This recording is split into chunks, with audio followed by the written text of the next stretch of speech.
Skill development को बढ़ावा देने के लिए प्रधानमंत्री इंटर्नशिप योजना शुरू की गई थी, उसके शुरुआती आंकड़े कहिए, रुझान कहिए, हमारे सामने आने लगे हैं।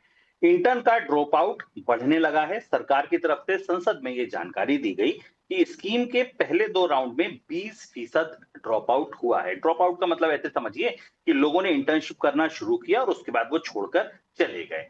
वजह क्या है? ये अंशुमान जी से समझेंगे कि क्या पक्की नौकरी मिल गई इसलिए चले गए या कोई और वजह थी?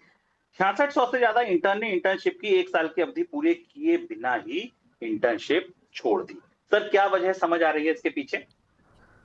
देखिए, सरकार की एक और बड़ी स्कीम है जिनमें सुर्खियां कुछ होती हैं और क्रियान्वयन कुछ होता है, और हम लगातार आपको बोनस पॉइंट में ये वास्तविक परिस्थितियां बताते हैं। जब ये स्कीम आई थी तो बड़ी सुर्खियां थी। इसकी वास्तविकता यह है कि सरकारें कैसे स्कीम बनाती हैं और उनका क्रियान्वयन कैसे होता है, ये स्कीम हमें बताती है। पहले हम आंकड़े देखते हैं। कंपनियों ने पहले 2 राउंड में 1.65 लाख इंटर्नशिप ऑफर की थी। इस स्कीम के बारे में आपको याद होगा, प्रधानमंत्री की पहल पर कोविड के बाद नौकरियों की, रोजगारों की समस्या को खत्म करने के लिए कंपनियों से कहा गया था कि वो युवाओं को रोजगार देंगी, उसके बदले उन्हें मदद दी जाएगी, और वो ये रोजगार लेने वाले युवा टीयर 2 टीयर 3 टाउन से आएंगे। ये फोकस करने की बात थी। आंकड़ा ये बता रहा है, सरकार ने आंकड़ा संसद को दिया है, 1.65 लाख इंटर्नशिप ऑफर किए गए, जिसमें से केवल 52,600 ने तो इन्हें स्वीकार किया और 16,060 कैंडिडेट्स ने केवल ज्वाइन किया वास्तव में ऑफर लेने के बाद भी।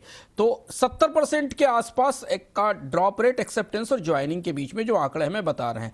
जिन्होंने ज्वाइन किया उनमें से 6,618 इंटर्न बीच में छोड़कर चले गए, यानी उन्होंने पूरी 1 साल की इंटर्नशिप भी पूरी नहीं की। यह है आंकड़ा प्रधानमंत्री इंटर्नशिप योजना का जो सरकार की तरफ से जारी किया गया है। अब इसमें कई महत्वपूर्ण फैक्टर्स निकलकर सामने आते हैं। जो दिखता है कि एक तो सबसे बड़ी चीज है कि सरकार ने इसमें बड़े कॉर्पोरेट्स को, बड़ी कंपनियों को टीयर 2 टीयर 3 सिटी के युवाओं के साथ जोड़ने की कोशिश की थी, और इसमें जो सबसे बड़ी चुनौती निकल कर आई है वो रिलोकेशन की है कि नौकरी कहीं दूसरी जगह है, रहना कहीं दूसरी जगह, मोबिलिटी के चैलेंज हैं, दूसरी जगह जाकर उस शहर में की लागत उठा पाना मुश्किल है। और इसलिए शुरुआत तो हुई, लोग पहुंचे भी, लेकिन बाद में वो उसे अफोर्ड नहीं कर पाए, क्योंकि जो स्टाइपेंड था वो भी सीमित था और बाकी जगह जॉब की अपॉर्चुनिटीज़ लोकल इकोनॉमी में शायद मिल गई हो।